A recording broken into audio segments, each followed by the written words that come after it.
Oh, yeah.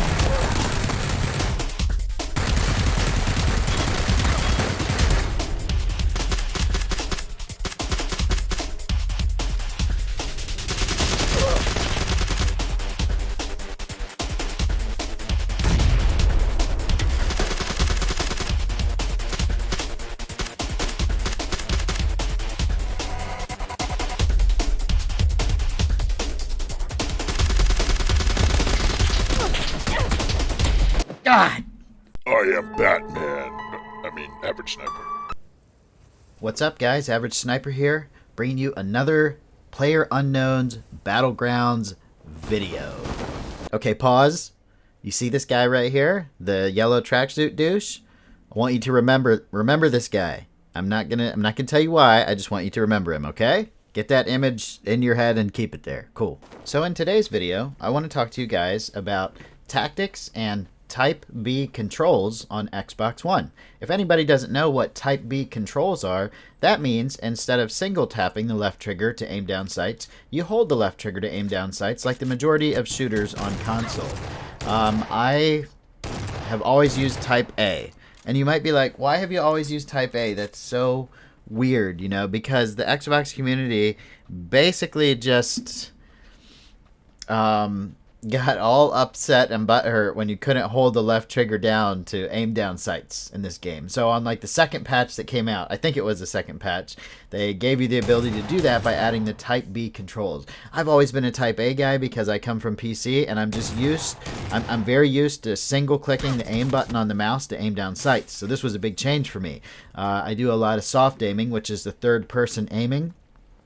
And I was streaming yesterday and somebody told me, you know, you're doing a practice stream right now. Why don't you do something you don't usually do, like use Type B aim? And I always knew that Type B aim would be more accurate, but I just not very used to it, you know. So I went out and I played some games on Type B and I did okay, not too special. In this game, I did the whole thing on Type B aim. Okay, hold on real quick. See this guy? I do see him, but I'm going to pretend like I don't to bait him out. Watch.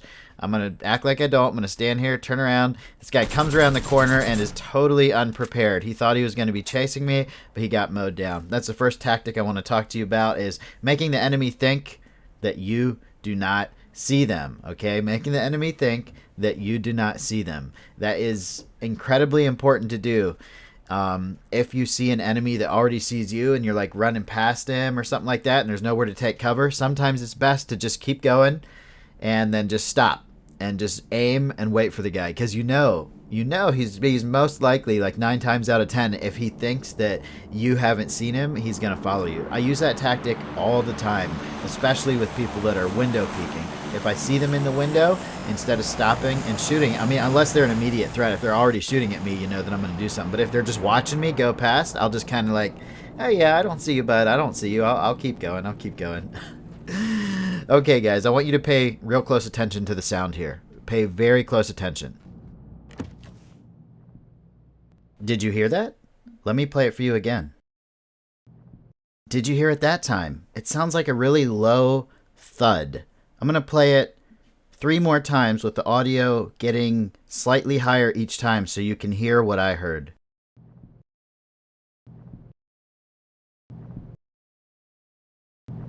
So in case you haven't figured it out, what you're actually hearing is the thud of somebody upstairs in the crouch position that just moved a couple centimeters. Legitimately, that is what you are hearing. Okay, so I'm not sure if he's actually in the crouch position or not, but it sure sounded like that. The reason it sounded like a thud is because he's above me. Now, at this point in the game, I heard it, and I was like, I'm going to play real cautious here because I don't know if that was just my imagination or if I actually did hear a sound. I didn't have the luxury of replaying the sound 5 times so that I could tell what it was. Now, this door, I'm thinking he's probably in here. So I rush in, and then I see him. I accidentally think I'm on Type A, and I tapped it once to shoot, and I was like, shit, I'm on Type B, and I had to adjust it. Now, the reason I charged that doorway, guys, is because if there's a guy standing on the other side of the doorway, the worst thing you can do if you're going to attack is go in super slow. So I like to sprint through the doorways and kind of confuse the enemy. They're like, oh, holy shit, this guy just ran in. Then you can usually see where they are, and you can usually get the drop on them because you know they're in there, and they're sitting there by the door wondering and hoping you're going to come in slow. So it's pretty much anybody's game at that point, but you give yourself a massive advantage if you already know somebody's in a room or have a suspicious feeling. If you charge in that room and just kind of jump and turn a little bit to get a feel for where they are. I do that all the time, and it has a very high success rate. Of course, whenever you're attacking an enemy, there is a chance you will get killed because they are in a defensive position and you are in an offensive position. So it's not guaranteed that you'll win, but it definitely gives you much better chance of survival. So I go ahead and take off. There were some guys shooting at me, some guys hiding. I saw the blue coming in. And here's another tactic I want to talk to you about. It's having a good position. And this time I'm talking relative to the safe zone. A lot of people like to stay around and fight all the way up to the blue pushes them. Even when they're so far away from the blue, they really have no way of getting there until they find a vehicle.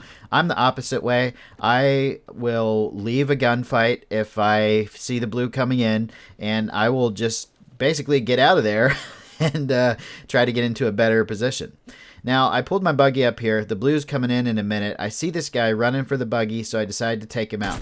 The reason I waited to shoot him until he got closer is because I didn't want to give him a chance to take cover behind one of those little sand dunes out there. I wanted him to be out in the open, and I wanted him to have absolutely nowhere to go when I started shooting at him. I had a feeling he was coming for the buggy, so I just kind of let him run until I saw that it was a great opportunity to start shooting at him.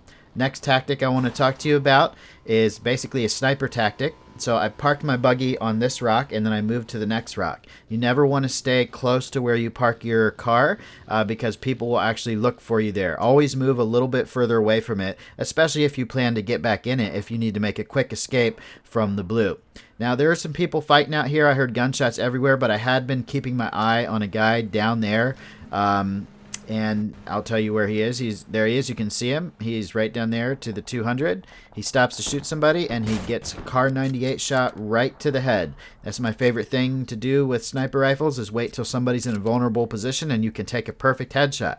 The sniper rifle becomes almost useless once the enemy starts to move, unless you're a complete beast at getting headshots, and unless they decide to run in the same direction without dodging and weaving. Very hard to hit a headshot on somebody that is actively trying not to get headshot. So I pull the buggy up here, and we're getting into the final circle here.